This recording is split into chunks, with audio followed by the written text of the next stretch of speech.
Right, guys, Marathon is here. The beta weekend is around. I've played it. It's pretty good. It's pretty fun. The game's not too bad.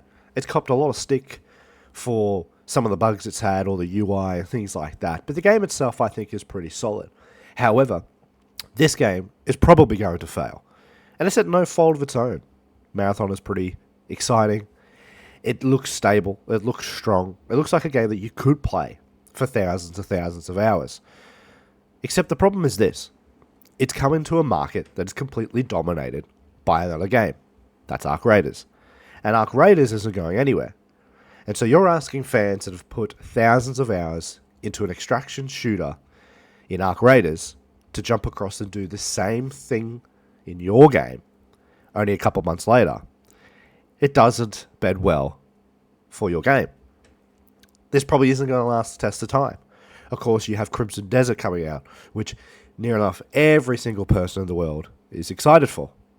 So the timing of Marathon is its issue, not so much the game itself.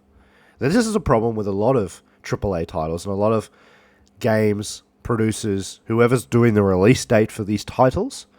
This is your problem. Asking people to invest in your game when another game has done this before.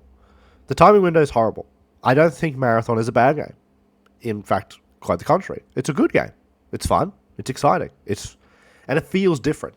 And that's very, very important when you're playing a game. To have something unique. But its issue is its timing. Arc Raiders has dominated the market. And you're coming out asking people to do the same thing in your game, in another extraction-based shooter. People just, it's nothing new. They're not excited. They're not thrilled. It's not a knock on the game. Like I said, I think the game is great. But I don't think it's going to stand the test of time. There's a lot of money spent on it. And I don't think the player count's going to be there. Because people have got what they want from Arc Raiders and this type of extraction shooter. And of course, with the popularity of Crimson Desert, I don't think this game being released in March is a good thing. Potentially could have waited even a couple more months. And maybe people would have got the itch to play this type of game again. But Marathon's probably going to fail. I hope it doesn't. I hope I'm wrong. But I just think the issue will be the player count.